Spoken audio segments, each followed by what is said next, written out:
to the channel. It is a good time to be Team Red Dot right now with Leica's 100th anniversary literally around the corner. You can practically hear the champagne corks popping in Wetzlar. So I figured what better time than to finally talk about my favorite lens of all time, the Summilux 50mm 1.4. Because nothing says Centennial Celebration quite like another unsolicited review of a lens. Let's dive in.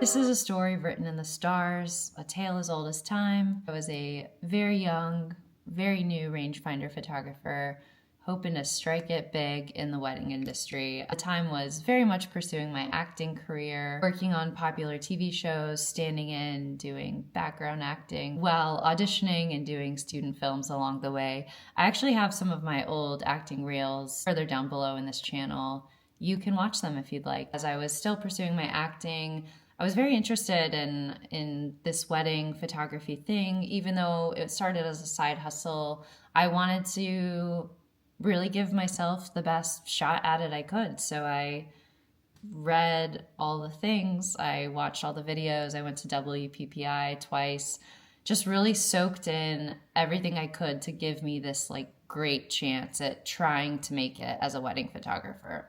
One of the biggest components of my research is gear. I wanted something that could really create stellar images and still have a unique look to the camera. I tried Canon, I tried Sony. There were a lot of camera systems that I kind of explored with, and I very much stumbled upon the Leica M system. Saw it, I quickly fell in love with the look. It was expensive, but it was also a little mysterious and European, all of my favorite things. So I went for it. Shout out to Craigslist and my, at the time, high tolerance for risk. I scored a really sweet M240. It was paired with a Summicron 35mm lens. It was definitely an investment, but since I didn't get kidnapped, I figured I should just start shooting it for weddings. I knew for sure I wanted more of a 50mm range. As fate would have it, I had planned a trip to New York City, back when I thought being broke all the time was just a quirky personality trait. Here I am in New York. It was my first visit to B&H Photo. I'm pretty sure I cried right there next to the gimbals and the mirrorless camera displays. Didn't plan to buy anything. I found myself in the used section, and there it was, sitting on a shelf like some sort of weird Beanie Baby bird without wings. This lens, black paint, 50mm Summilux. I remember focusing it in. It just felt cool. It had this retro look to it. I bought it, but I was smart about it. This was pre-tax days of B&H, where you could buy something and ship it back home without paying the New York sales tax. So did that. I quickly sold that Summicron, and this 50 nifty became my ride or die. It has been with me for every single wedding except one. That's over 200 weddings where this has been on the main camera, my main lens that I've used for the last 9 years. A long time. It's been all over the world with me for weddings and travels. It's been through all the seasons. It's freezing in Montana. It literally did freeze, and sweating in the muggy Midwest summers. It's helped me capture puffins in Scotland.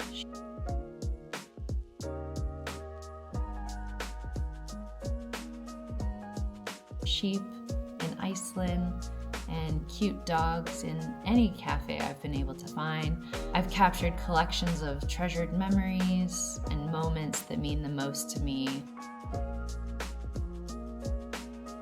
with this little lens. Tiny, mighty, and mildly invincible. It's still my favorite year after year. Some spec stuff if you're into that. The 50mm Summilux was introduced in 1959 and has had mostly the same optics, but the mechanics and the cosmetics have gone through quite a few changes over the years. It turns out this version of the Summilux 50 is actually quite rare, and I am quite embarrassed to say that I only learned how rare it was about 4 years ago. Actually, another shout out to Rob. When I walked into the Leica store and met Rob for the first time, I had this lens and my M240 strapped around me, and he said, "Oh, that is my favorite version of that lens." And I was like, "Oh yeah, it's black, it's cool." Little did I know how rare this lens was. It is one of 500 pieces. It was reissued in 2015 in black chrome. It was designed by Peter Karbe. Shout out to Peter. Made of brass in the original 1959 barrel design with a brass clip hood. Like I said, 500 pieces made. That's it of this lens. I'm really into the numbers. It's serial numbers 4316136 to 4317002. Shout out to my version of this lens, 4316773. What? I'm guessing when I purchased the lens in 2016, it was offloaded by somebody who doesn't believe in magic or creating art. Who knows? Here's what Leica has to say about specifically this special edition. I'm going to read it. Leica Summilux-M 50mm f1.4, a spherical lens, features a unique matte black finish along with a classic exterior design akin to the first production run of this renowned lens.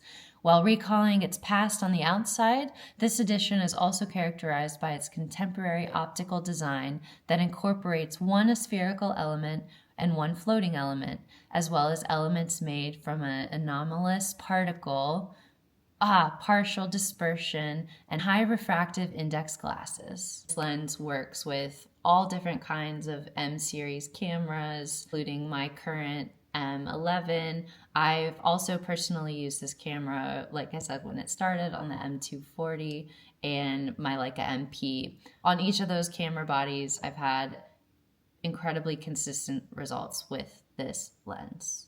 Wear and tear on this lens, it's all mine. Every scratch tells a story, every scuff, a memory, or a whoops. Never had it cleaned. I've never had it serviced. I should probably be arrested. It is very well cared for.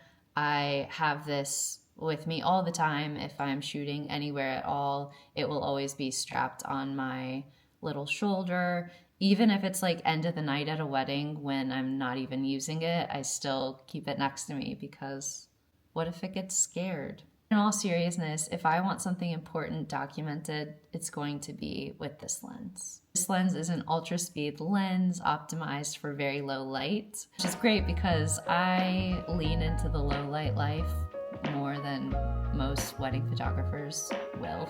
Out of camera, it's always had this high contrast tonality. The raw images are impressive and somewhat emotional. I don't fully understand optics. I'm not a scientist. From my own experience, however, I noticed right away that this lens did some unusual things. I would get these interesting effects when I would shoot into the sun, which I do a lot. You can fight me on that. Like these halations and rainbow flares. I just get a lot of unusual, weird, lovely, strange, mysterious things that happen with this lens. Brushed up a little bit on Thorsten Overgaard's guide to this lens. He does a really nice overview of a few more specs, and he has a lot of his own pictures. He describes the bokeh as a smoky look, which is really interesting. I do say I would agree that there's this texture to it. Definitely in color too, a lot more pronounced in black and white, but depending on lightness and the brightness of the scene, it's a little hard to put into words. I really like it. The focusing on this lens is smooth and quick. The scalloped focusing ring is easy to twist and dial in. The lens has an incredible ability to capture the subject with extreme clarity and realism, with all those nuances and smoke, if you will, in the background. I've always found this to be the best lens to capture a moment both artfully and very quickly. Finding my focus almost feels a little effortless so many years into shooting and using this lens, but it did take years and years of practice. I would force myself to manually focus all the time. For those early weddings, I was relying a bit more on my other gear, but this lens, I was always kind of tinkering and trying to focus in, or like when I wasn't doing anything on a wedding day, practicing focusing in, probably because I'm crazy and obsessed. But I wanted to, more than anything, get the focusing down, and I wanted it to feel like it does now, where it's second nature. Focus, focus. Fine, I'll just put a camera on it. There, are we happy? Yeah, finding focus, it just comes second nature now. You know, it's like, oh, okay, I can go close. I know if I just take a second back. It's focus, baby. Play the game. With focus, missed focus equals soft focus, and soft focus is magical. That is Leica math. And should I put that on a shirt? It's pretty good. I would notice early on in my work where I just missed the focus but still captured a moment, but ended up capturing a moment that felt maybe even better than if it would have been clinically sharp. And I always found that to be really interesting in my journey as I continued along with this lens. The images, they breathe, they move, they feel. Maybe it's exactly why I fell so hard for film and shooting on analog, because there's this imperfection about these images. When you're using a fully manual camera, not everything's gonna be sharp. And I am not alone in my thinking that this is a wonderful, rare thing. This is how we do it. F-stop on this lens. I have the range of f1.4 up to f16. I use this lens at f1.4 almost always, with the exception of maybe a motion blur creative shot that I'm doing with a couple, or I have done for commercial work as well, astrophotography, all the way at f16. With some success, might I add. I, like I said, purchased this lens April of 2016. I got it with a filter for a sweet $3,565.90 on the money, because no sales tax. You can actually find similar reissues if you scour eBay. I look from time to time, especially in the last couple of years, learning more about how rare this lens is. Sometimes I'll look. They are pretty hard to find. When they do come up, I've seen them for $4,000, $5,000, $6,000 upwards. I have used this lens for video. I got into a really weird phase, probably had too much time on my hands. Created some little short videos. I'm showing some footage here. This is from years ago using the M240. It actually is pretty lovely. I do not normally use this lens for video. Obviously, there's tons of great Leica lore. You can get really deep into some of the histories and more specs and technicalities of this lens.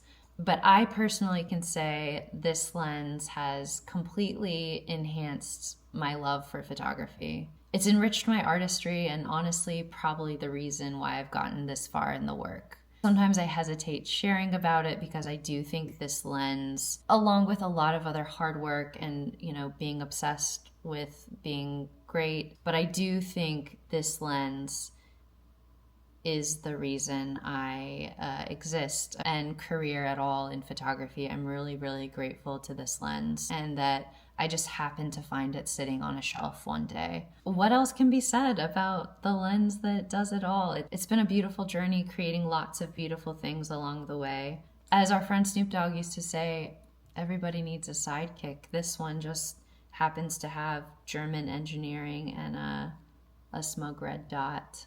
If you've made it this far, you're either very passionate about Leica glass, or you're really procrastinating. Drop a comment below if you're a fellow Summilux loyalist, or if you've ever cried at B&H. I really do love the community most here on YouTube, the Leica community in particular. So many great stories about heirlooms, or captures or favorite pieces of gear. Really what encourages me to make more content, and encourages me to keep going on my own journey. Like, subscribe, ring the bell if you want more overly sentimental content about obscure camera gear. Thanks so much for watching. I hope everybody has fun at the Leica party, and me and my bear and my lens will be shooting a wedding, so I will miss it, but enjoy the fun.